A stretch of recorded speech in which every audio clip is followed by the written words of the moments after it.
بسم الله الرحمن الرحيم. السلام عليكم ورحمة الله وبركاته. اخوانا عاملين ايه؟ يا رب تكونوا بخير. فاول رد فعل واول تعليق من تركي آل الشيخ وخالد الغندور يتغنيان بالاهلي بعد الفوز الافريقي على الترجي التونسي، وعمرو الدرديري في الاوهام وكابتن احمد شوبير يسجل الحقائق. عمرو الدرديري اللي قال لك الزمالك هيلعب في كاس العالم للانديه، ما هو كله كلام ومفيش حد بيحاسب على الكلام. لكن كابتن شوبير طلع علينا منذ دقايق، منذ اكثر من ساعه، نص ساعه، وبخبر مهم جدا، خبر مفرح لجمهور النادي الاهلي النهارده، عشان يخلي الفرحه فرحتين واثنين وثلاثه. الفرحة الأولى طبعا فوز النادي الأهلي بأفريقيا، الفرحة الثانية إن النادي الأهلي هيلعب السوبر الأفريقي، الفرحة الثالثة النادي الأهلي مشارك في النسخة الجديدة في كأس العالم للأندية، وده طبعا في حاجتين أو ثلاثة معروفين.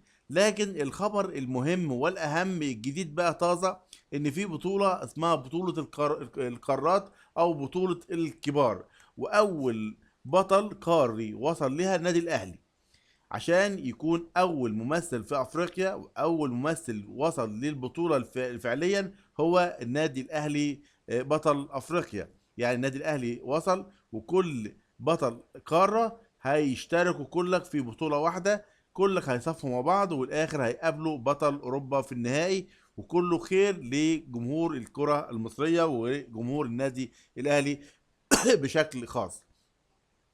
كابتن خالد غندور وتركي آل الشيخ يتغنون بالنادي الأهلي. خالد غندور وتركي آل الشيخ يتغنيان بالأهلي بعد تتويجه بلقب دوري أبطال إفريقيا. تغنى خالد غندور نجم نادي الزمالك السابق وتركي آل الشيخ رئيس هيئة الترفيه في المملكة العربية السعودية بفريق الأهلي بعد تتويجه بلقب دوري الأبطال إفريقيا. وتوج النادي الأهلي بلقب دوري أبطال إفريقيا بعد الفوز على الترجي التونسي بهدف دون رد في لقاء الإياب بعد انتهاء مباراة الذهاب بالتعادل السلبي دون أهداف. وكتب خالد غندور عبر حسابه الرسمي على موقع التواصل الاجتماعي فيسبوك: الأهلي أفضل فريق في إفريقيا بلا منازع، أرقام تاريخية وبطولات، مبروك يا أهلاوية، ونتقابل في السوبر في السعودية، وشكرا جمهور مصر، وإن شاء الله موجودين في ماتش بوركينا كلنا. بينما كتب تركي آل الشيخ عبر حسابه الرسمي على موقع التواصل الاجتماعي فيسبوك: قال لا جديد يذكر ولا قديم يعاد، النادي الاهلي بطل افريقيا للقاره كبير واحد، للقاره كبير ايه؟ كبير واحد. طبعا بنبارك لجمهور الكره المصريه ومبارك لجمهور النادي الاهلي بصفه خاصه بحصول النادي الاهلي على بطولة افريقيا والوصول للسوبر الافريقي، والوصول كمان لاول مرة نسخة جديدة او نسخة، او يعني النسخة الاولى لابطال القارة للاندية. كنا عارفين ابطال القارة للمنتخبات، المرة دي ابطال القارات للاندية بشكل جديد. كان الاول ابطال القاره اسمها كاس العالم للانديه، وكان لها شكل معين. دلوقتي بقى ابطال القارات للانديه بس بشكل تاني خالص.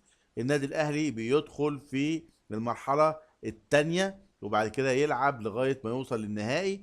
بطل اوروبا هو اللي هيوصل للنهائي مباشره، يعني بطل اوروبا هيستنى جميع الفرق تصفي مع بعضها لغايه ما توصل للمباراة النهائية اللي هيكون فيها موجود فيها بطل أوروبا. طبعا دي بطولة جديدة والأول مرة تتعمل، وهيكون أول من وصل إليها وشارك فيها هو النادي الأهلي، الذي يعني يكسر كل الأرقام القياسية.